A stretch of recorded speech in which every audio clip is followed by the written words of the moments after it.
A simple young woman interrupts a major negotiation in a millionaire environment. Ignored by everyone, she claims that the deal cannot happen. Upon making an unexpected call, the atmosphere completely changes, and what seemed like audacity reveals a truth capable of bringing everything down. If this beautiful story of overcoming and love touched you, subscribe to the channel. Tell us here in the comments which city you are watching from. We really want to know. And if you want to see more stories like this, don't forget to leave your like and share it with someone special. The meeting room on the 18th floor had that characteristic smell of money and power. Noble wood lining the walls, Italian leather armchairs arranged around a huge tempered glass table, and a privileged view of Paulista Avenue through floor-to-ceiling windows. It was one of those environments where every detail whispered success, where every object seemed to have been chosen to remind everyone that the business moving the city was conducted there. On that Thursday morning, the office of Dominguez Investimentos was buzzing with a specific energy. Executives moved through the corridors with briefcases under their arms, assistants checked documents one last time, and a pleasant tension lingered in the air that precedes the closing of a major deal.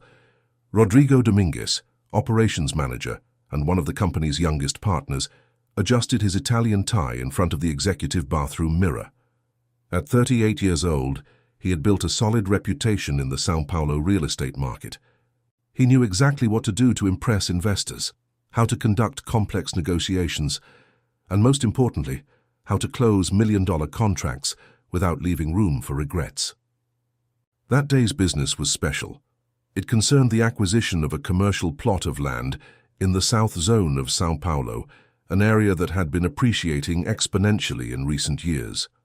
The property was nearly 20,000 square meters and was perfectly located for the project the investors had in mind. A business complex with corporate towers, a convention center, and a leisure area. The transaction value was close to 100 million reais, and the commission Rodrigo would receive for the closing would be enough to guarantee an entire year of financial peace. Everything was meticulously prepared. The company's lawyers had spent weeks analyzing every clause, every record, every certificate related to that property. The legal department had issued a 40-page opinion attesting that there was no impediment to the transaction. The investors, a business group from the south of the country, had already transferred the down payment, and only the final signature of the contracts was missing. When Rodrigo entered the meeting room at 9:40 in the morning, everyone was already in position. At the head of the table sat the three main investors, men between 50 and 60 years old, wearing dark suits and displaying that quiet confidence of those who have participated in hundreds of similar negotiations. On the opposite side, the Dominguez Investimentos team, 2 lawyers, the documentation coordinator, and 3 more analysts who had worked on the property's technical survey. In the center of the table, organized in burgundy folders with gold trim, were the copies of the contracts waiting for signatures. Rodrigo smiled as he greeted the investors, shaking each hand with calculated firmness. He knew that ritual well, the right words said in the right tone, the perfect balance between formality and cordiality, the subtle demonstration that everything was under control. He was about to begin his final presentation when the room door opened again. The floor secretary appeared with a slightly embarrassed expression. Beside her was a young woman who instantly clashed with everything and everyone in that environment. She must have been about 25 years old, brown hair tied in a simple ponytail, with no apparent makeup. She wore faded jeans, a basic white t-shirt, and a grey sweatshirt that had seen better days. On her feet, sneakers that probably cost less than any of the belts of the executives present. In her right hand she held an old cell phone, one of those models with a small screen and a matte plastic finish. The silence that settled in the room was almost palpable. Everyone turned to observe the newcomer, and the expression on their faces varied between surprise, curiosity, and a certain discomfort. It was as if someone had placed a completely different puzzle piece in the middle of a nearly completed game. Rodrigo frowned, trying to maintain his professional smile even while feeling a sting of irritation. He looked at the secretary for an explanation. "Mr. Dominguez, the young lady insists she needs to speak with you. She said it's urgent and that it's related to today's meeting." The young woman took a step forward, ignoring the gazes weighing on her. Her posture was strange. She showed neither intimidation nor nervousness. There was something determined in those eyes, a kind of silent certainty that contrasted with her plain appearance. "I'm sorry to interrupt," she began, her voice firm but not aggressive. "My name is Camila Mendez. I need to speak about the negotiation happening here." Rodrigo exchanged a quick look with the lawyers. One of them shrugged discreetly, clearly having no idea who this person was or what she wanted. The manager took a deep breath, trying to maintain his composure. "Miss, with all due respect, this is a private meeting with a prior appointment. If you have any matter to discuss, you can leave your details at the reception and we will return the contact." Camila didn't move, not a step back. She just held the cell phone more firmly and continued looking directly at Rodrigo. "I understand, but what I have to say cannot wait. The property you are about to negotiate has serious irregularities in its origin. The transaction cannot be concluded." The sentence fell into the room like a stone thrown into a calm lake. There was a brief moment of shock, followed by immediate reactions. One of the investors let out a short, uncomfortable laugh. The eldest lawyer from Dominguez Investimentos adjusted his glasses and looked at Camila with a mixture of condescension and incredulity. "Miss," he began, with that professorial tone lawyers use when they want to demonstrate intellectual superiority, "we have a complete legal team that spent weeks analyzing every aspect of this property. All certificates are in order. All records were checked. I can guarantee you that there are no irregularities." Camila turned to him, and for the first time something resembling a sad smile crossed her face. "I know you believe that, but there are documents that were not analyzed, old records that no one consulted because they thought they weren't relevant, and they are." Rodrigo felt the irritation growing inside him. This was starting to get out of hand, and right in front of the investors. He stood up, trying to impose authority through his posture. "Look, I don't know who you are or what you're trying to do here, but I guarantee you are wasting your time and ours. This negotiation is based on deep technical analyses. If you have any concern, you can contact our legal department through official channels. Now, if you'll excuse me, we have an important commitment to finalize." That was when Camila did something completely unexpected. With calm movements, she unlocked the old cell phone she was holding, dialed a number, and placed the device to her ear. Everyone in the room watched her without understanding exactly what was happening. It was surreal. There was a young woman who clearly did not belong to that corporate world, standing in the middle of a $1 million meeting room, making a phone call as if it were the most natural thing in the world. The conversation was brief. Camila spoke only a few sentences, paused and objective. Then, without saying anything, she walked to where Rodrigo was and extended the cell phone toward him. "It's for you." Rodrigo looked at the device as if it were an alien object. It made no sense at all. Why would he answer a call from an unknown phone, offered by a complete stranger, in the middle of a crucial meeting? He was about to refuse when something in Camila's expression made him hesitate. There was no challenge in that look, only a kind of inevitability, as if she knew exactly what was about to happen. Almost against his own will, Rodrigo took the cell phone and brought it to his ear. "Hello?" What happened in the following seconds would be something he would recall with precise detail for a long time. The voice on the other end of the line was male, deep and formal. He introduced himself as Dr. Gustavo Tavares, a prosecutor from the Public Records Court.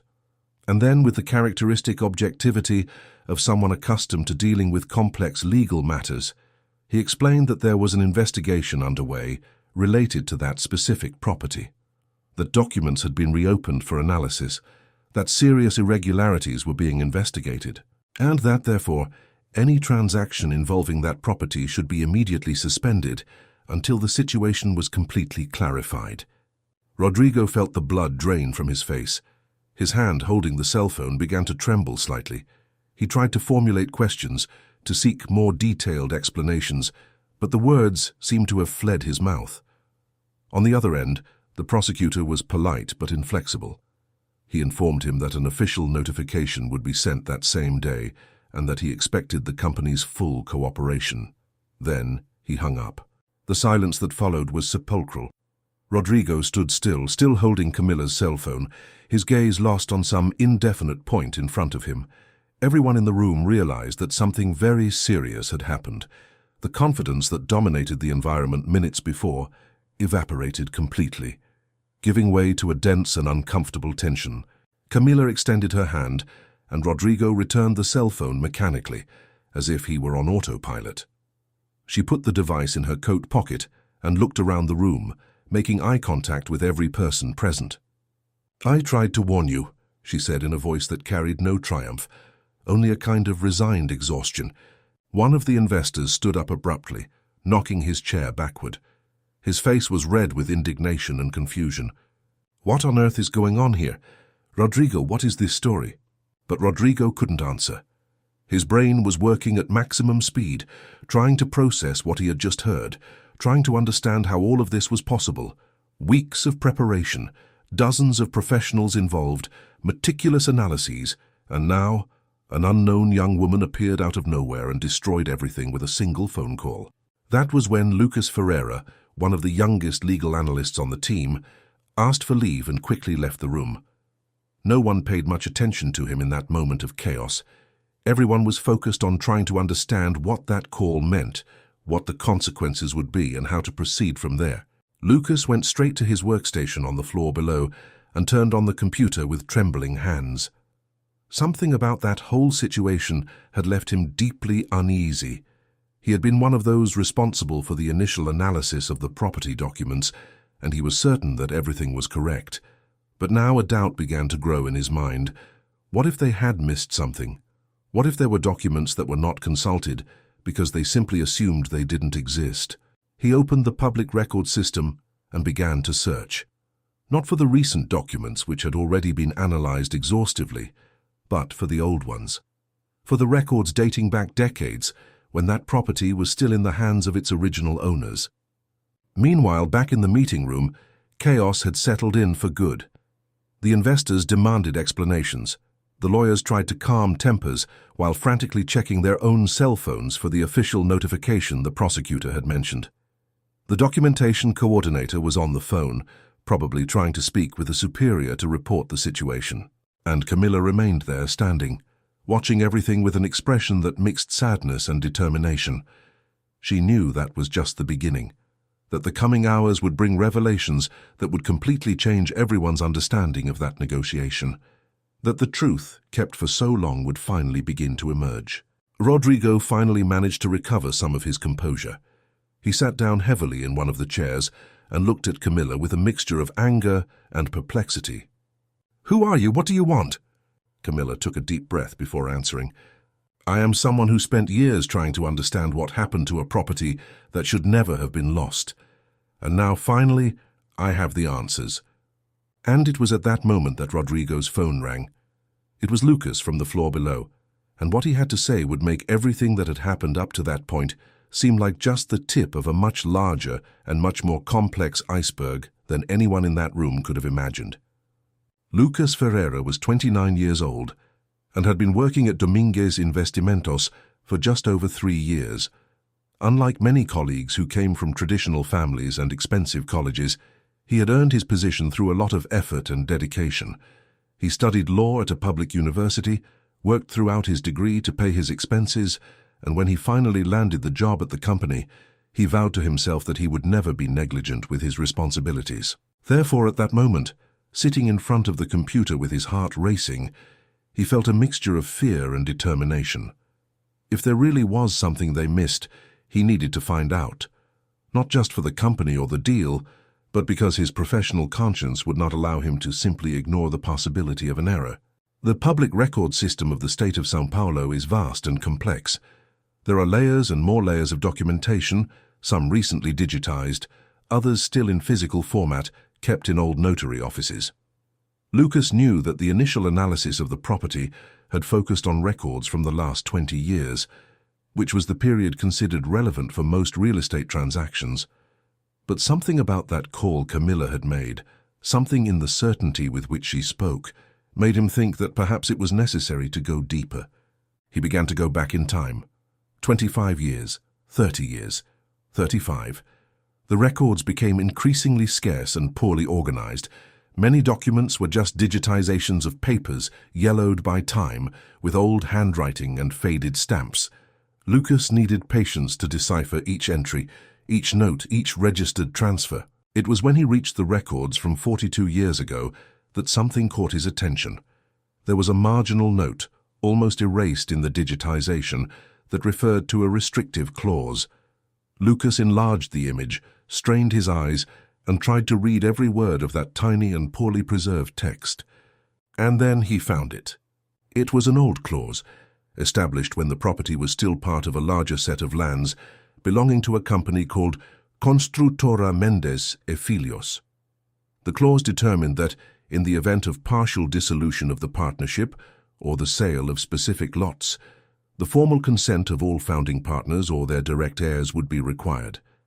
And more importantly, this consent should be registered in a specific notary office, with a notarized signature and a numbered protocol. Lucas felt a chill down his spine. Quickly he began to check if this consent had been formalized when the property was sold for the first time decades ago. He looked for the protocols, the signature records, the necessary signatures. He spent nearly 40 minutes scouring document after document, and he found nothing. The consent had never been formalized. The original sale of the property, which started the entire chain of subsequent transfers, had been made without complying with that old clause. And that meant that, technically, all subsequent transactions could be questioned. The property could legally still belong to the heirs of the original company. Lucas picked up the phone with trembling hands and called Rodrigo. When the manager answered, his voice sounded tense and tired. "Lucas, now is not a good time. Mr. Dominguez, I found something serious. You need to see this immediately." There was a pause on the other end of the line. Then Rodrigo asked him to come up to the meeting room and bring everything he had found. When Lucas entered the room with his laptop under his arm, the environment was completely different than before. The investors had retreated to an adjacent room, clearly trying to decide what to do with that situation. The Dominguez lawyers were on a conference call with the central office, and Camilla remained there, sitting in a chair in the corner of the room, with a serene but attentive expression. Lucas connected his laptop to the projector and began to explain his discovery. He showed the old clause, explained its importance, and demonstrated how the consent had never been registered. As he spoke, he could see the expressions of disbelief and concern growing on the faces of those present. One of the lawyers, Dr. Marcelo Freitas, a man with grey hair and over 20 years of experience, approached the projector as if he needed to see it up close to believe it. "This isn't possible," he murmured. "How did this clause not appear in any of our analyses?" Lucas took a deep breath before answering. "Because it is registered in a notary office that was deactivated 15 years ago. The documents were transferred to the State Archive, but the digitization was done poorly. If you don't know exactly what to look for and where to look, you simply won't find it." That was when Camilla stood up and walked until she was close to the projection screen. She looked at the image of the old clause with an expression that mixed pain and something that looked like relief. "Construtora Mendes e Filhos belongs to my family," she said, her voice calm but heavy with emotion. "It was founded by my grandfather and his two brothers more than 50 years ago. They started small, building affordable housing on the outskirts of the South Zone. Over time, they grew. They became a reference. They were known for the quality of their work, for honesty in negotiations." She paused as if gathering strength to continue. "But 42 years ago, the problems began. Administrative processes that appeared out of nowhere, permits that were denied without clear justification, suppliers who suddenly broke contracts. My grandfather always suspected there was something wrong, that someone was sabotaging their work, but he could never prove anything concrete." Rodrigo, who until then had been silent, spoke up with his voice still shaken. "And what does this have to do with the property we are negotiating?" Camilla turned to him. "This property was the construction company's most valuable asset. It was where the administrative headquarters were located, the material warehouses, everything. When the company began to face financial difficulties because of all these obstacles, my grandfather was forced to sell plots of land to cover debts and try to keep operations running." She pointed to the clause projected on the wall. "But he made a point of putting this clause in specifically to protect the main property. He wanted to ensure that if something happened, if the company needed to be divided or sold, all partners would have a voice. that no one could simply make decisions alone. "And what happened?" asked Lucas, genuinely interested in the story. "My grandfather passed away 38 years ago. Cancer. He always believed he would see the company recover, but he didn't have time. My grandmother kept his share in the partnership, but she didn't understand the business. She trusted his brothers-in-law, the partners. They said it was necessary to sell the main property to save what was left of the construction company, that it was the only way out." Camilla's voice began to take on a harder tone. She signed the papers they put in front of her, but those papers did not include the formalization of the consent that the clause required. At the time, my grandmother didn't know that was necessary, and the partners knew perfectly well. They knew they were bypassing a legal protection my grandfather had established. Dr. Marcello frowned. "Are you saying there was bad faith in the original transaction?" Camilla nodded slowly. "I am saying there was a sequence of coordinated actions to weaken the company, force the sale of the main property, and do it in a way that bypassed the legal protections that existed, and I am saying I found proof of that." The silence that followed was heavy. Everyone in the room was processing the implications of what they had just heard. If what Camilla was saying was true, and everything indicated it was, that property should never have been sold that way. And all subsequent transfers, including the one about to happen that morning, were founded on an irregular base. Rodrigo ran his hand through his hair, a gesture of frustration and despair. "Why did you wait until now? Why did you let it get to this point if you already knew all this?" Camilla stared at him directly. "Because I needed to be absolutely sure. Because I spent years gathering documents, analyzing records, connecting information that was scattered in dozens of different places. And because I knew that when I finally brought this to light, I would need irrefutable proof. It couldn't be just the word of a granddaughter trying to recover something that belonged to her grandfather." "And the prosecutor who called?" asked Lucas. "How did he get involved in this?" 6 months ago, I handed over all the evidence I gathered to the Public Records Court. They opened a formal investigation. They analyzed every document I presented, requested technical reports, consulted real estate law experts. And 2 weeks ago, they confirmed that my allegations are valid, that the property was, in fact, transferred irregularly. Dr. Marcello was visibly shaken. He had personally conducted part of the legal analysis of that property. He had guaranteed the investors that everything was in order. And now he discovered that there was a fundamental flaw dating back decades. "This is going to generate a huge lawsuit," he said almost to himself. "They will question the entire chain of transfers. Each subsequent owner will have the right to contest, to seek compensation." Camilla nodded. "I know. I never wanted this to become a complex legal battle, but I also cannot simply accept that something taken irregularly from my family continues to change hands as if nothing happened." That was when one of the investors returned to the room. His face was red, and it was evident he was furious. "We are going to sue this company for all the losses we have with this situation. We deposited a down payment of 5 million reais. We cancelled other deals to focus on this one.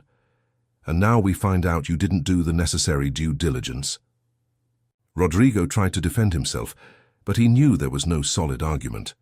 The truth was that despite all the technical analysis, something crucial had gone unnoticed, and the consequences of that would be devastating.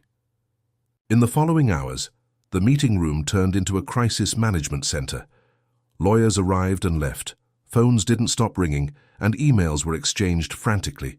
The official notification from the prosecutor arrived around 2 in the afternoon, confirming everything Camilla had said, and determining the immediate suspension of any transaction involving that property.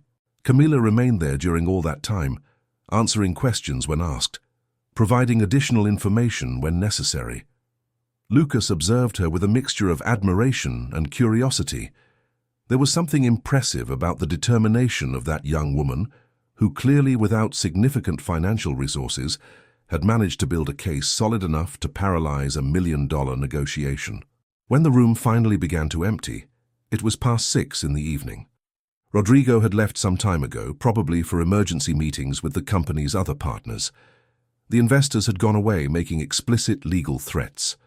Only Lucas, Camilla, and Dr. Marcello remained. The lawyer approached Camilla with a tired expression. You understand that this will take years to resolve, don't you? Lawsuits of this type are extremely complex. They will involve multiple parties, technical reports, appeals, and more appeals. Camilla smiled sadly. I know, but I've already waited a long time. A few more years won't make a difference as long as in the end justice is done. Lucas, who had been silent for a long time, finally spoke. Can I ask a question? How did you manage to gather all this information? I mean, you clearly don't have the resources to hire private investigators or specialized law firms. Camilla looked at him with an expression that mixed pride and melancholy. I spent the last 7 years of my life studying every aspect of this story. I worked in notary offices to have easy access to old records. I made friends with employees of state archives who let me spend hours researching documents. I taught myself the basics of real estate law, reading books borrowed from the public library. She paused. And I used every cent I could save from my work as a store clerk to make copies of documents, pay certificate fees, travel to interior cities where some records were kept. It wasn't easy. There were days when I thought about giving up, but whenever that thought hit, I remembered my grandfather, how much he fought to build that company, and I knew I couldn't let the story end that way. Dr. Marcello observed her for a long moment before speaking. You are a remarkable woman, Miss Camilla, and as much as this situation is disastrous for this company, I have to admit that I admire your determination. Camilla thanked him with a nod. Then she picked up her simple bag and prepared to leave. If you need me for any further clarification, my lawyer will get in touch. All necessary information is in the official notification. And with that she left the room, leaving behind an environment that would never be the same again. Dominguez Investimentos had just discovered that sometimes the greatest threats do not come from powerful competitors or economic crises, but from old truths that insist on coming to light, no matter how long they have been buried. Camilla Mendez didn't remember her grandfather. He had passed away 2 years before she was born, a victim of a disease that consumed his strength, but never his dignity, according to what they said. What she knew of Joaquim Mendez came from the stories her grandmother Teresa told, always with that sparkle in her eyes that mixed longing and pride. Stories about a man who started as a mason's assistant and, through much hard work and honesty, built a respected company. Grandmother Teresa had passed away when Camilla was 19. It was a difficult period, not just for the loss itself, but because it was when Camilla began to truly understand what had happened to the family. In her final months of life, already weakened by age and health problems, Teresa began to speak more openly about the past, about how the company had been sold piece by piece, about how she never quite understood the papers she signed, about how her husband's brothers-in-law, his partners, had disappeared right after the sales, taking money and leaving debts behind. It was during one of those conversations, on a cloudy afternoon in June, that Teresa handed Camilla an old shoebox filled with yellowed documents, old contracts, receipts, business letters, Joaquim's handwritten notes. Everything was there, kept for decades, as if Teresa knew on some level that those papers could be important one day. "Keep this carefully, my daughter," she said in a weak voice. "Your grandfather always said that the man who builds something with his own hands never forgets every brick placed, and he never accepted what happened. If he were alive, he would have fought to the end." Camilla had kept the box without knowing exactly what to do with it. She was in her 2nd year of business administration at a private college, working during the day as a clerk in a clothing store at the mall. She had bills to pay. She had her own life to take care of. There was no room at that moment to delve into stories of the past. But then Teresa passed away, and Camilla found herself alone. Her mother had left home when she was only 5, in search of a better life she never found. They maintained sporadic contact, birthday messages, calls on holidays, but there was no real closeness. Her father Camilla never knew. Since she was 6, she had been raised by her grandmother. It was on a night of insomnia, 3 weeks after Teresa's funeral, that Camilla opened the shoebox for the first time with true attention. She began to read the documents, trying to understand the chronology of events. Construction contracts that showed a prosperous and organized company, receipts of punctual payments to suppliers, letters from customers satisfied with the works delivered. And then the documents began to change tone. notifications of administrative processes, letters from suppliers breaking contracts without clear justifications, denied permits, receipts from lawyers hired to try to solve problems that arose from all sides. There was a handwritten note by Joaquim that Camilla read and reread several times that night. It was written on a sheet of lined notebook paper with firm but visibly tired handwriting. It said, "There is something wrong with this whole story. Companies don't face so many obstacles by chance. Someone is pushing us out of the market, but I can't see who or why. I only know that I will protect what we built as long as I have strength. The main property has a clause that ensures all partners must agree to any sale. This should give us time to understand what is happening and react." It was this note that planted the first seed of genuine curiosity in Camilla. If there was a protection clause, why had the property been sold anyway? Teresa would not have agreed to a sale that harmed the family. So, what had happened? Camilla spent the night awake researching on the internet about property records, contractual clauses, and property transfer processes. The next day, with eyes red from sleep but an alert mind, she went to the nearest real estate registry office. She wanted to understand how that system worked, what documents were archived, and how old information was accessed. It was the first of many days she would spend in notary offices, public archives, and libraries. In the beginning, the employees found it strange, this young woman who arrived with detailed questions about processes from decades ago. But Camilla had something that helped her win people's trust: absolute sincerity. She told her story without embellishment, explained that she was trying to understand what had happened to her grandfather's company, and most people felt sympathetic and tried to help. It was in a notary office in the South Zone, on a rainy afternoon in September, that she first found the record of the sale of the construction company's main property. It was there, documented on official letterhead. The transfer had happened 42 years ago, for a value that seemed low even by the standards of the time. Camilla requested copies of all documents related to that transaction. Back home, she spent hours comparing those documents with the papers her grandmother had kept. And it was then that she noticed the first inconsistency. Among Teresa's documents, there was a social contract for the construction company that explicitly mentioned the protection clause over the main property. But in the transfer documents, there was no mention of this clause, no record that the necessary consent had been obtained. Camilla was not a lawyer. She didn't completely understand all the legal nuances involved, but she had enough intelligence to realize that something there didn't fit. She began to look for records of the clause itself, trying to understand where it should be documented and why it didn't appear in the transaction. It was a search that lasted months. She discovered that the original notary office where the construction company had been registered no longer existed, having been incorporated into another decades ago.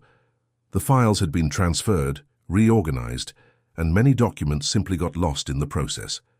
But Camilla was persistent. She visited the successor office, talked to old employees, and asked for access to files that hadn't been consulted in years. And finally, almost a year after starting her search, she found it. The clause was there, registered in an auxiliary document that had been poorly digitized and was practically hidden in the system. But it was there, proving that Joaquim had, in fact, established that protection. The discovery was simultaneously liberating and frightening. Liberating because it confirmed that Camilla was not chasing ghosts, that there was really something irregular in that transaction. Frightening because it meant she was only at the beginning of a much longer and more complex journey. During the following years, Camilla developed a meticulous routine. She worked at the clothing store from Monday to Friday, from 9 to 6. On Saturdays, she dedicated the entire day to her investigation. She visited notary offices, talked to employees of public archives, and consulted online records. On Sundays, she organized everything she had discovered, created timelines, and tried to connect apparently isolated pieces of information. She had to put her college studies on hold because she couldn't balance work, studies, and the investigation. It was a difficult but necessary decision. The money she saved was invested in copies of documents, certificate fees, and bus tickets to interior cities, where some records were kept. There were moments of deep discouragement. Like that time when she traveled 4 hours by bus to a small town where, according to what an employee had said, important documents of the construction company would be archived. She arrived there to discover that the archives had been destroyed in a fire 5 years earlier. She returned to São Paulo crying throughout the journey, questioning if she was wasting her time and her youth pursuing something impossible. But whenever she thought about giving up, she remembered Grandmother Teresa. She remembered how she spent the last years of her life with that silent weight of knowing that something unfair had happened, but not having the strength or knowledge to do anything about it. She remembered the stories about Joaquim, an honest man who had been defeated not by lack of competence or effort, but by circumstances he couldn't completely control. It was in the 4th year of investigation that Camilla began to discover the most disturbing connections. While analyzing corporate records and tax documents she managed to access through formal requests, she discovered that Joaquim's 2 brothers-in-law, the partners who had been responsible for the company after his death, had links with other companies in the sector, and one of those companies had been created only 6 months before the construction company began to face its first administrative problems. Even more unsettling, this company had participated in some of the bids that Joaquim's construction company lost at that time, and it had acquired, through intermediary companies, some of the lands that the construction company was forced to sell. Camilla was not naive. She knew that coincidences happen in the business world, but when coincidences begin to accumulate, forming a clear pattern, they stop being coincidences and start being evidence. She intensified her research, focusing now not only on the transaction of the main property, but on the entire network of people and companies involved directly or indirectly with the decline of the construction company. She discovered suspicious financial movements. She found records of meetings between people who officially should have no connections. She located documents showing that administrative processes had been initiated based on anonymous reports, which, investigated later, proved to be unfounded. It was when she was 24 that Camilla finally had enough material to seek professional help.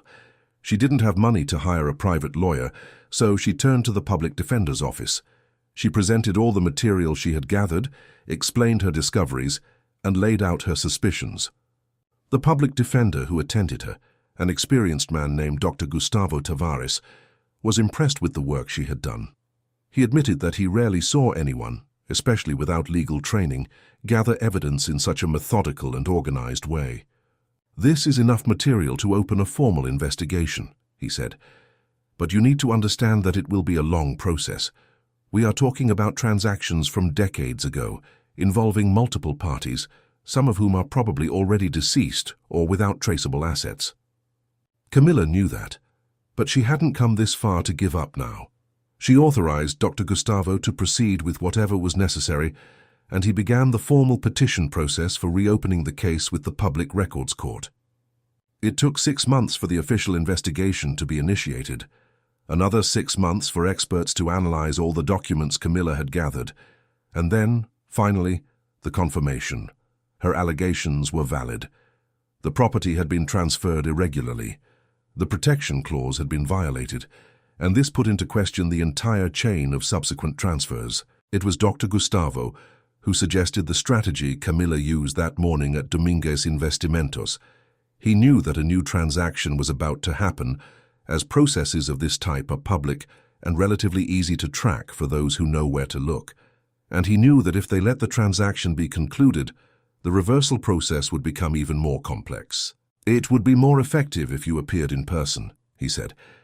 "If you showed them that it's not just a bureaucratic process, but a real person fighting for something that was taken from her, and if you did it at the critical moment when they can still back out without further damage."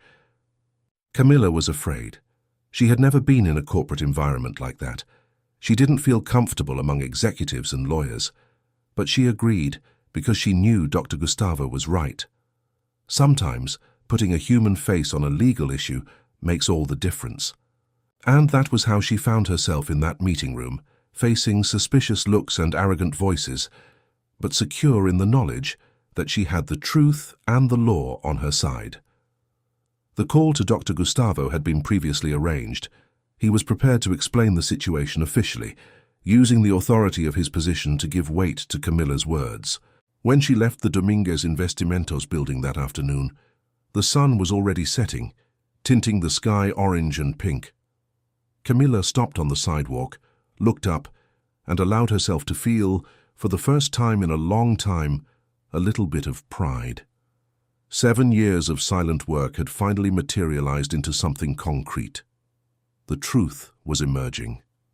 And although the road ahead was still long and difficult, she knew she had taken the most important step. She had not let injustice remain quiet and forgotten. The weeks following that day at Dominguez Investimentos were intense and revealing in ways that not even Camilla had completely anticipated. The news that $1 million negotiation had been interrupted by documentary irregularities spread quickly through the São Paulo real estate market. Some saw the situation with curiosity, others with concern, especially those whose own transactions might have similar questionable foundations. For Camilla, that period was transformative. For the first time in 7 years, she was no longer working alone in the shadows. Dr. Gustavo Tavares had mobilized a team of experts to analyze more deeply the entire chain of the property's transfers.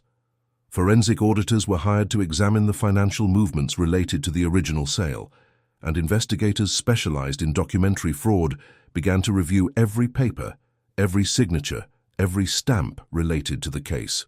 It was during these deeper analyses that the most disturbing connections began to emerge with crystal clarity. One of the auditors, a meticulous man named Carlos Enrique, discovered something that made all the puzzle pieces finally fit together. He was reviewing old bank records, some of them preserved only on microfilm in the central bank archives, when he found a series of transfers that happened in the months following the sale of the property. The sale money had been deposited into a construction company account, as expected. But then, instead of being used to pay the debts that supposedly motivated the sale, the amount was quickly distributed among the remaining partners through an accounting maneuver that, at the time, was technically legal, but clearly questionable in ethical terms. Teresa, Camilla's grandmother, had received an amount, but much smaller than her corporate share would justify. And here was the crucial detail. The other two partners, Arnaldo Mendes and Roberto Mendes, Joaquim's brothers-in-law, had received substantially larger amounts, and these amounts had been transferred in a matter of days to accounts of newly created companies that, upon being investigated now, revealed links with the group that had bought the property. Carlos presented his findings in a meeting that took place in Dr. Gustavo's office. Camilla was present, sitting in a simple chair, listening to every word with a mixture of validation and sadness. Validation because there was finally concrete proof of what she had always suspected. Sadness because it meant that members of her own family had betrayed Joaquim and Teresa's trust. This strongly suggests there was collusion, Carlos explained, pointing to graphs and spreadsheets he had prepared. Your grandfather's brothers-in-law didn't just agree to the irregular sale. They profited directly from it. They were probably co-opted from the beginning, perhaps with promises of financial gains or participation in future ventures. Camilla felt a lump in her throat. One thing was to discover that the property had been taken through questionable legal maneuvers. Another, much worse, was to understand that the betrayal came from within the family itself. Did they know about the protection clause? She asked, her voice a little shaky. Carlos nodded gravely. Undoubtedly. As founding partners along with your grandfather, they were fully aware of all the clauses in the social contract, and the fact that they deliberately bypassed that clause without ensuring the formal consent of your grandmother in the legally necessary way demonstrates clear bad faith. That was when Dr. Gustavo added another piece of disturbing information. And there's more. We managed to track what happened to Arnaldo and Roberto after the sale. Arnaldo passed away 15 years ago without leaving significant assets. Apparently, the businesses in which he invested the sale money failed. Roberto is alive. He is 78 years old and lives in an interior city. We sent an investigator to talk to him. What did he say? Asked Camilla. In the beginning, he denied everything. He said the sale was necessary, that there was no other option. But when confronted with the evidence we gathered, especially the bank transfers and the links with the buying companies, he began to contradict himself. Finally, he admitted there was pressure, that they were approached by representatives of a larger business group that was interested in that region for future development. Camilla closed her eyes for a moment, processing the information. They offered money so my uncles would betray my grandfather.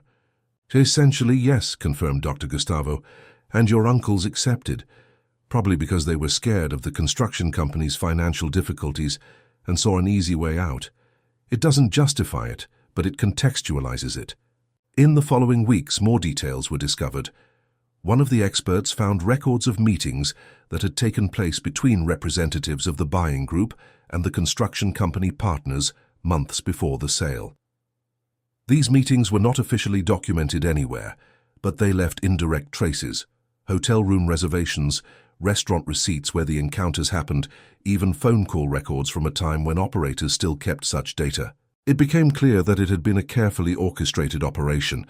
The buying group didn't want to simply make a direct offer for the property, which would be legal and transparent. They wanted to acquire it in a way that minimized costs and future complications.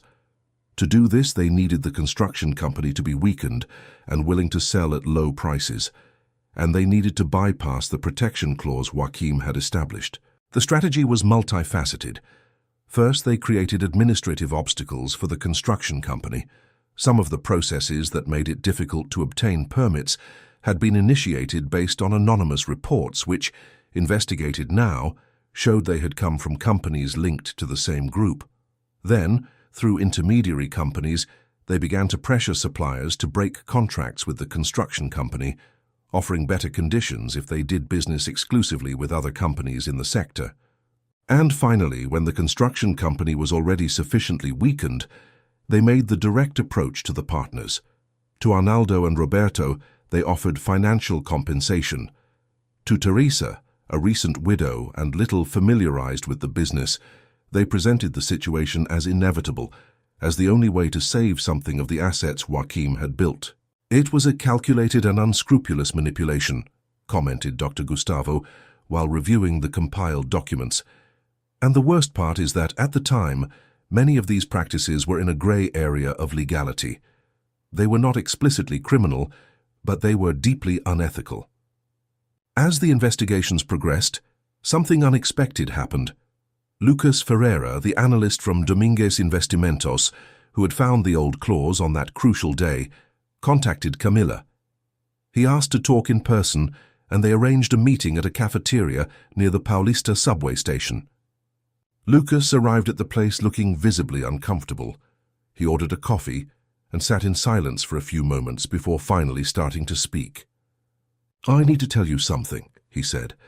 "Something I discovered after that meeting, and that has been disturbing me ever since." Camilla encouraged him to continue with a gesture.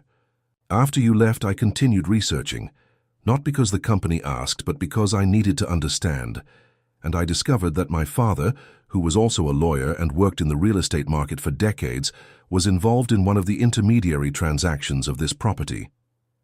Camilla felt a tightness in her chest. Lucas seemed genuinely distressed.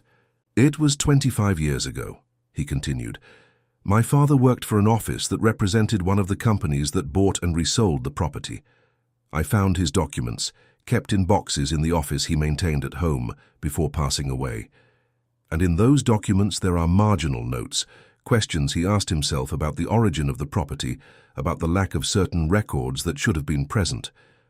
"Did he know there was something wrong?" asked Camilla. Lucas nodded slowly, his eyes watering. "I think so. I think he suspected at least. But he didn't do anything about it. Maybe because they were just suspicions. Maybe because he didn't want to create problems with the client. I don't know. He never talked about it with me. But now, seeing this whole situation, understanding what really happened, I feel responsible in some way." Camilla looked at the young man in front of her and saw not an enemy or an accomplice, but someone who, like her, was trying to deal with the actions and omissions of past generations. "You are not responsible for what your father did or didn't do," she said gently, "but you can choose what to do now." Lucas took a deep breath. "I want to help. The documents I found, my father's notes, they can be useful for your case. They show that even back then there were people questioning the legitimacy of the transfer chain. I can hand them over to your lawyer." Camilla felt a wave of gratitude. Every small piece of evidence, every testimony that corroborated her story, made the case more solid. "I accept your help, Lucas. and I thank you for your honesty."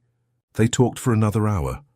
Lucas told her about how that day in the meeting room had changed his perspective on the work he did, on the importance of questioning and investigating deeply, even when everyone around assumes everything is correct. Camilla shared a little more about her journey, about the moments of despair and the moments of renewed hope. When they said goodbye, Lucas handed Camilla a thick envelope containing copies of all the documents he had found, and he promised that, if necessary, he would give formal testimony about what he had discovered. Back at Dr. Gustavo's office, Camilla handed over the envelope. The lawyer examined the documents with growing attention. "This is very valuable," he said. "It demonstrates that there was a pattern of questioning about the property throughout the decades, that it's not just you now raising objections, but that there were always legitimate doubts that were systematically ignored or suppressed." With all the evidence gathered, Dr. Gustavo finally filed the formal petition for the annulment of the transfer chain and the recognition of Camilla's rights as the legitimate heir. The document was more than 100 pages long, meticulously reasoned, with dozens of attachments containing the evidence collected. The response from the current owners and the parties involved in the intermediary transactions was not long in coming. Some tried extrajudicial settlements, offering financial compensation in exchange for Camilla dropping the action. Others contested aggressively, hiring powerful law firms to defend their interests. Dominguez Investimentos, in particular, was in a delicate position. Technically, they were only intermediaries in the transaction that was interrupted, but the damage to the company's reputation had been significant. Investors questioned the competence of their analyses. Existing clients reviewed contracts, and Rodrigo Dominguez, the manager who had treated Camilla with arrogance that day, was discreetly removed from his duties while the company conducted an internal audit. But not everything was opposition and conflict. Some people, upon learning of Camilla's story through the press that began to cover the case, were touched and offered support. Other lawyers got in touch, offering to work pro bono on specific aspects of the process. Heir rights advocacy organizations expressed interest in following the case as observers. And through all this, Camilla remained firm. She went to the preliminary hearings, she answered questions, she provided clarifications when necessary, and she continued working at her clothing store because she still needed to pay her bills, because life didn't stop while the legal process advanced at its own and often frustrating pace. One night, returning home after a particularly exhausting day of depositions, Camilla stopped in front of the simple building where she lived and looked at the city lights around her. São Paulo pulsed with energy, indifferent to the individual dramas unfolding in its millions of homes. But for Camilla, that city had become the stage for a fight that went far beyond recovering a property. It was about dignity, about not letting injustices remain buried just because they were old, about honoring the memory of people who worked honestly and were betrayed by those they trusted. And as she climbed the stairs to her small apartment on the 3rd floor, Camilla allowed herself to believe, for the first time with true conviction, that maybe, just maybe, justice was still possible. The legal process extended for months that felt like years. The complexity of the case required detailed analyses, technical reports that took weeks to complete, and an endless series of hearings where every detail was debated exhaustively. For Camilla, that period was an emotional roller coaster. There were days when she left the court feeling that victory was near, and others when hope seemed to slip through her fingers like sand. The first major hearing took place on a cold morning in May. The courtroom was packed. On one side, Camilla and Dr. Gustavo, accompanied by 2 assistant lawyers and the auditor, Carlos Henrique. On the other, a veritable wall of lawyers representing the various intermediary owners, companies involved in the transactions, and even Dominguez Investimentos, which had decided to position itself defensively in the process to protect its interests. The judge responsible for the case was Dr. Fernando Almeida, a man in his 60s, known for his meticulousness and for not letting himself be influenced by external pressures. He had meticulously studied all the documents presented before the hearing, and his questions during the sessions demonstrated a deep understanding of the legal intricacies involved. The strategy of the current owner's defense was clear from the start, to argue that, even if there were irregularities in the original transaction, decades had passed. that multiple subsequent transfers had been made in good faith, with people investing significant resources believing that everything was in order, that cancelling that entire chain now would cause legal chaos and harm dozens of innocent parties. The lead lawyer for this group, Dr. Adriano Bittencourt, was known for his eloquence and ability to turn technical issues into emotional arguments. During his first presentation, he painted a vivid picture of families who had bought homes on that property over the years, entrepreneurs who had invested their savings, trusting the solidity of official records, and financial institutions that had granted loans based on guarantees that were now being questioned. "Your Honor," he said in a deep, measured voice, "no one here denies that Miss Camila Mendez went through a difficult situation. No one contests that her family suffered losses. But the law cannot simply ignore decades of legitimate transactions based on records that were, in their time, duly endorsed by the competent authorities. The principle of legal certainty exists exactly to protect those who act in good faith." Camila felt a tightness in her chest as she heard that. It sounded so reasonable, so fair. For a moment she allowed herself to question if she was doing the right thing, if it wouldn't be wiser to accept some financial compensation and leave the past in the past. But then it was Dr. Gustavo's turn to present his defense, and he did so with a combination of technical precision and emotional appeal that Camila didn't know he possessed. "Your Honor," he began, "the argument of good faith is valid and important, but it cannot be used as a shield to protect transactions that were born of bad faith. The first transfer of this property was based on fraud. The partners of the original construction company were co-opted. A widow was manipulated.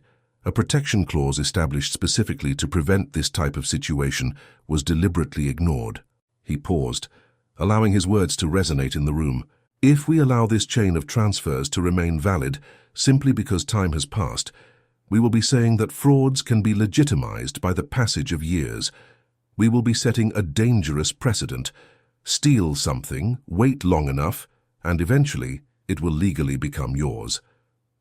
The hearing extended for 4 consecutive days. Witnesses were called. Roberto Mendez, Camila's remaining uncle, was summoned to testify. He appeared leaning on a cane, visibly aged and frail, but still with enough lucidity to answer the questions. His testimony was devastating in its harsh honesty. Yes, he admitted, they had been approached by representatives of the buying group. Yes, they were offered money. And yes, he and Arnaldo accepted because they were desperate and scared of the construction company's financial future. When Dr. Gustavo asked if he knew they were bypassing the protection clause, Roberto hesitated. Then, with a trembling voice, he answered, "We knew. God forgive me, but we knew. They told Teresa it was just a formality that made no difference, that the important thing was to save what we could.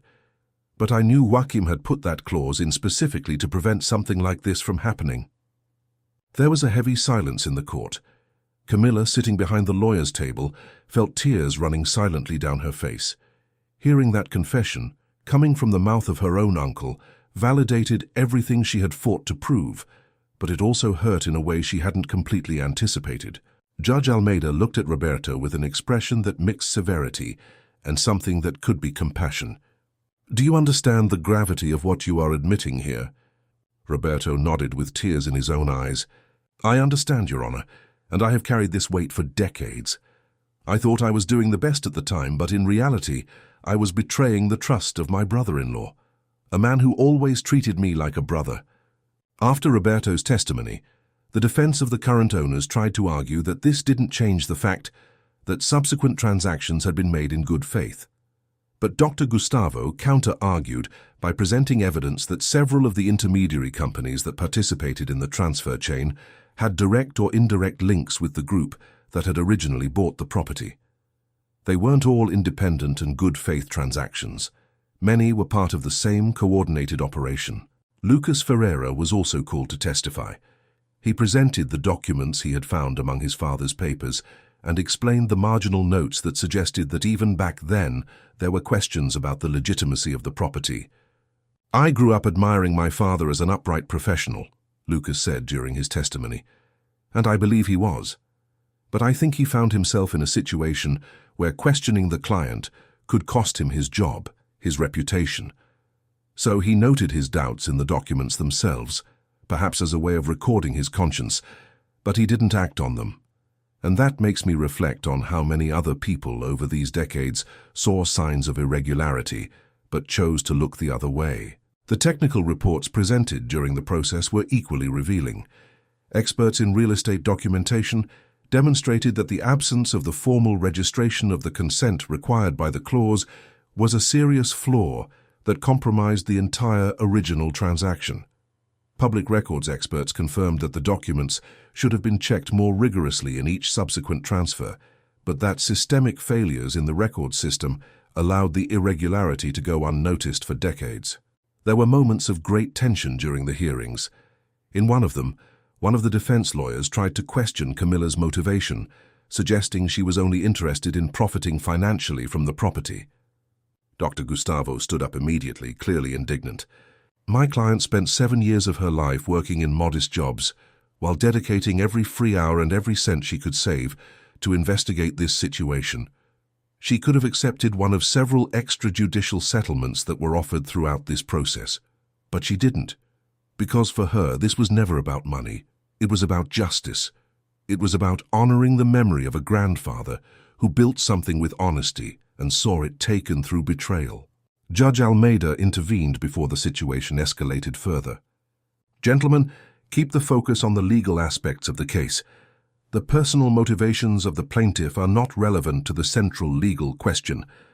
But everyone in the room had felt the weight of that moment, and Camilla, who had always tried to remain composed during the hearings, needed to withdraw briefly to recover her composure. As the process advanced, it became increasingly clear that the judge was inclined to recognize the irregularities. His questions during the sessions demonstrated a genuine concern with the precedent the case would set. He repeatedly questioned the defense lawyers on how they could justify keeping a chain of transfers valid that admittedly began with fraud. "Legal certainty is important," he said during one of the final sessions, "but it cannot be so absolute as to protect fraud. There has to be a balance, and in this case, considering the gravity of the initial irregularities and the evidence that not all subsequent transactions were made in complete good faith, it seems to me that this balance tips toward recognizing the plaintiff's rights." Those words were like a ray of light for Camilla. For the first time, she allowed herself to really believe she could win. The final stage of the trial focused on determining not only if Camilla had rights over the property, but also what compensation would be due to her for the years in which those rights were denied. Dr. Gustavo presented detailed calculations showing the value the property had generated over the decades, the profits the various intermediary owners had obtained, and a conservative estimate of what would be fair as reparation. The defense contested these calculations, arguing they were exaggerated, and that many of the intermediary owners had also invested significant resources in the property over the years. It was an exhausting process. Every number was debated, every premise questioned. Camilla, who had never been particularly good with math, found herself lost amidst spreadsheets and financial projections. But she trusted Dr. Gustavo and Carlos Henrique to adequately defend her interests. One night, a few weeks before the final sentence was pronounced, Camilla was at home reviewing notes from the day when she received an unexpected call. It was from a woman who identified herself as a lawyer representing one of the business groups involved in the case. She was direct. They were willing to make a final settlement offer, a significant amount, enough so that Camilla would never have to worry about money again, in exchange for her dropping the lawsuit. The amount mentioned made Camilla lose her breath for a moment. It was more money than she could earn in several lifetimes, working in clothing stores. She could finish college, buy a house, live comfortably. But then she thought of Teresa, in the grandmother's final days of life, when she handed over that box of documents with the silent hope that someone, someday, would seek the truth. She thought of Joaquim, who established that protection clause because he believed in doing things the right way, even when it would be easier not to. "I appreciate the proposal," Camilla said with a firm voice, "but I do not accept. This was never about the money." And she hung up the phone. When the date of the sentence was finally set, Camilla could hardly sleep in the preceding nights. The court was even more crowded than in the previous hearings. The press had become interested in the case, seeing in it a David versus Goliath story that resonated with the public. Judge Almeida entered the room with a thick folder under his arm.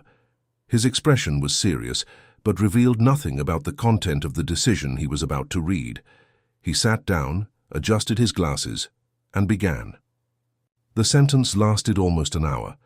The judge meticulously reviewed every aspect of the case, every piece of evidence presented, every argument raised. He discussed the legal principles involved, the relevant jurisprudence, and the implications of his decision. And then finally he reached the conclusion. In light of all the above, I recognize the existence of serious irregularities in the original transaction of the property in question.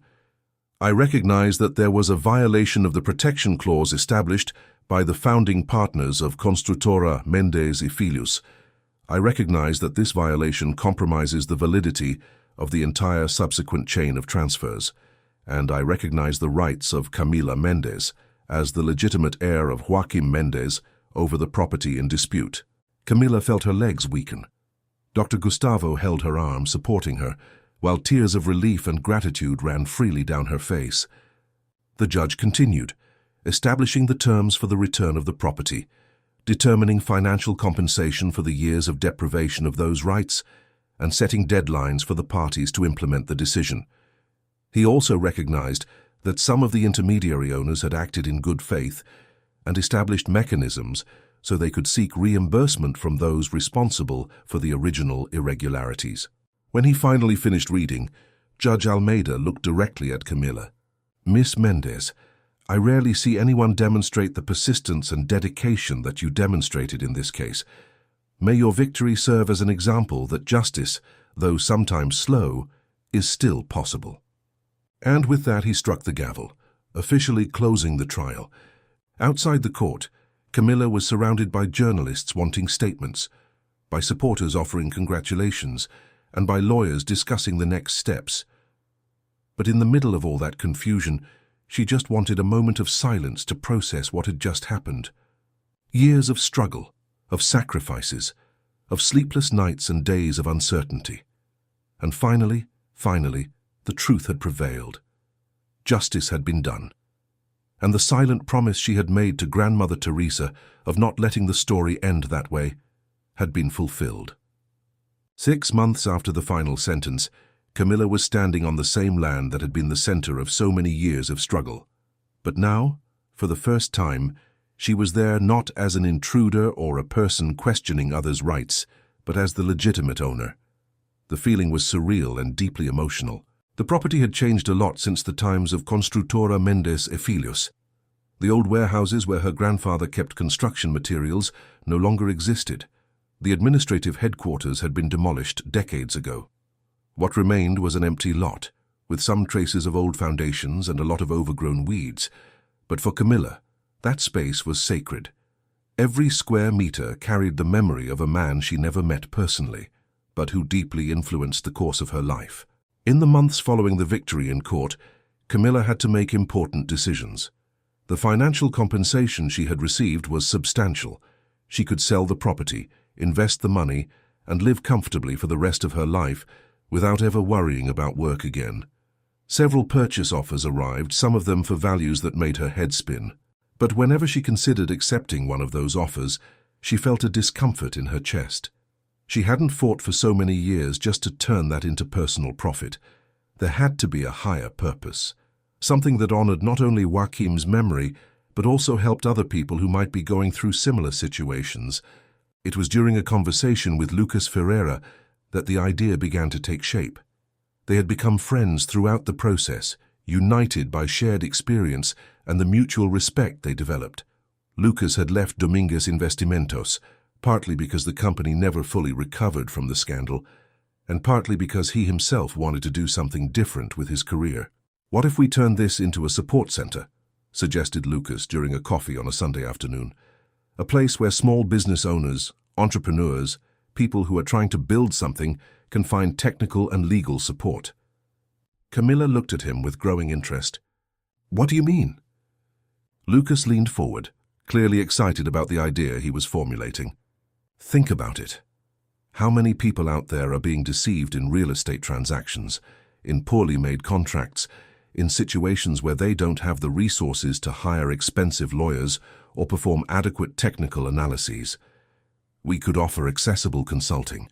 We could have a small but qualified team. We could do exactly what you did, but helping other people in the process. The idea resonated deeply with Camilla.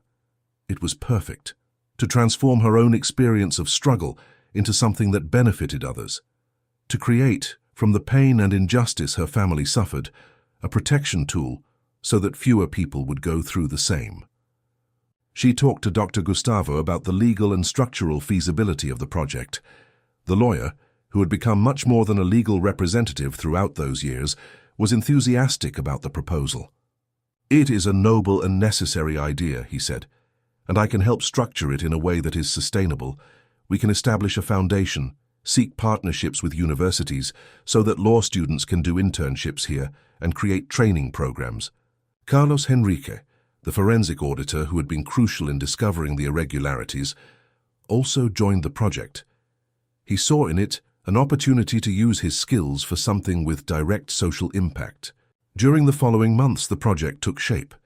The property was prepared to receive the facilities of what would be called the Joaquim Mendes Center for Business and Legal Support. It wouldn't be something grand or ostentatious. Camilla made a point of keeping an accessible appearance so that the people who really needed help would feel comfortable seeking them out. The construction was done respecting the history of the place. Camilla hired architects who incorporated elements that referred to the time of the original construction company. Some of the old foundations were preserved and integrated into the new project as a physical memory of what was there before. During the work, she found something unexpected. While excavating an area intended for the parking lot, the workers discovered a small time capsule buried. Inside it, protected by a metal container that had resisted the decades, were some documents and a handwritten letter from Joaquim. The letter was addressed to future generations of the Mendes family. Joaquim had written about his dreams for the company, about the values he considered fundamental, and about his hope that what he was building would continue to benefit people long after he was gone. There was a sentence at the end of the letter that made Camilla cry as she read it. "If you are reading this, it means something important happened here. I hope it is something good, and if it isn't, I hope you have the courage to make it good." Camilla framed that letter and placed it in the center's reception. It was a constant reminder of why that project existed. The inauguration of the Joaquim Mendes Center took place on a sunny morning in November. It wasn't a pompous event. Camilla invited only the people who had been important on her journey. Dr. Gustavo was there, obviously, as were Carlos Henrique and Lucas. Some of the employees from notary offices and archives who had helped Camilla over the years were also invited, and surprisingly, Roberto Mendes asked to be present. Camilla's old uncle arrived leaning on a cane, accompanied by a nurse.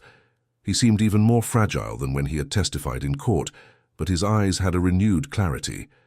When Camilla saw him, she felt a complex mixture of emotions. Anger for what he had done still existed, but there was also a kind of understanding.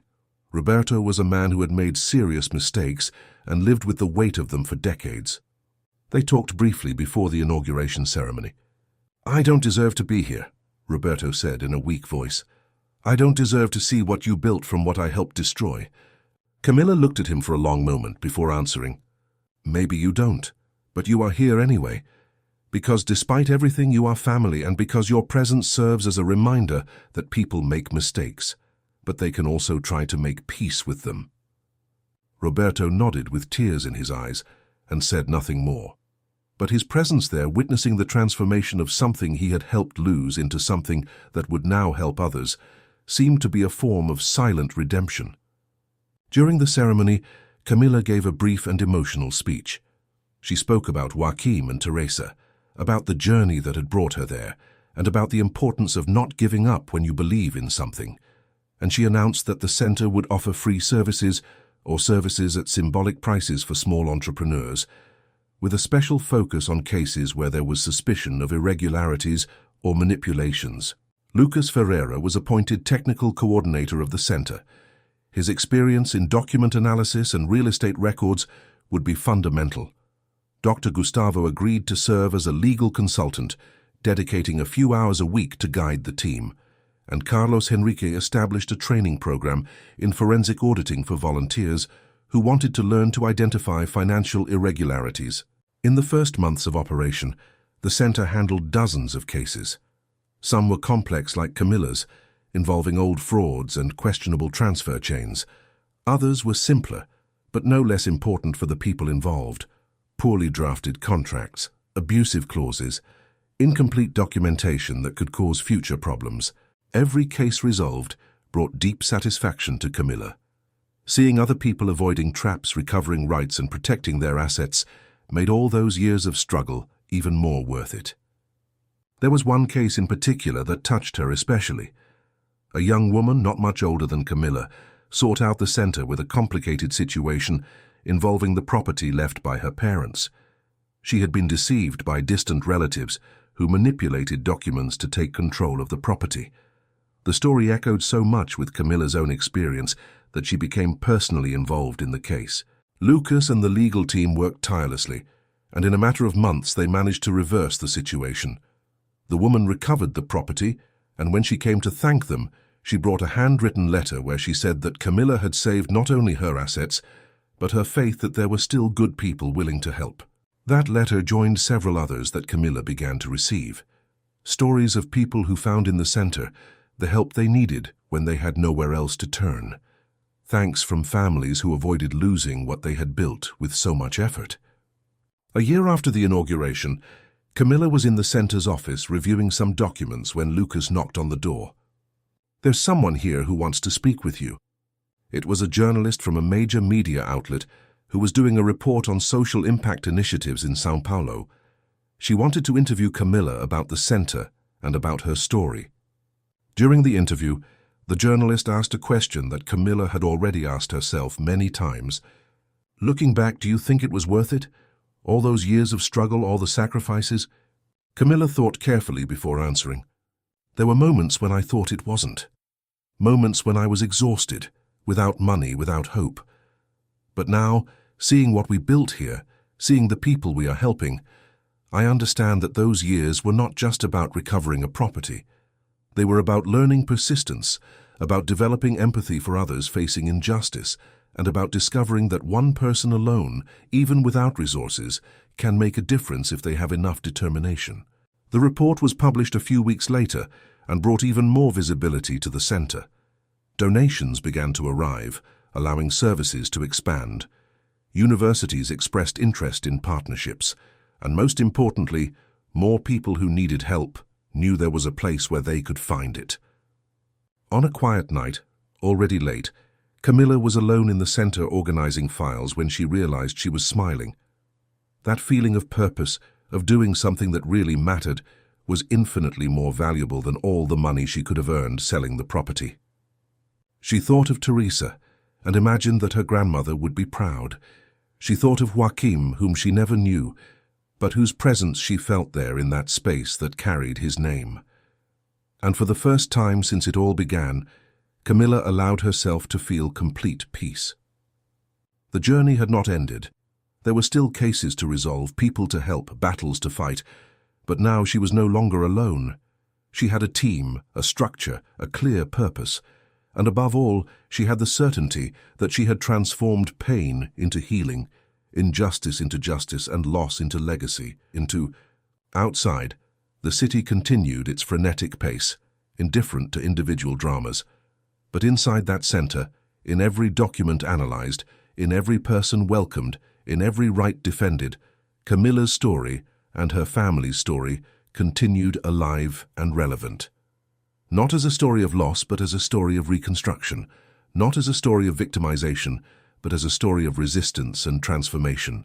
And as she turned off the lights and locked the doors that night, Camilla knew that what had started as the solitary search of a young woman, determined to honor the memory of her grandparents, had transformed into something much larger. It had transformed into hope for many others, and that in the end was all that really mattered. If you believe that destiny can be rewritten, that love can bloom where least expected, and that even the greatest challenges can be overcome by those whose paths cross in opposite worlds, then my stories have something to tell you. Come, Dive into these tales of lives that meet and transform. The best is yet to come.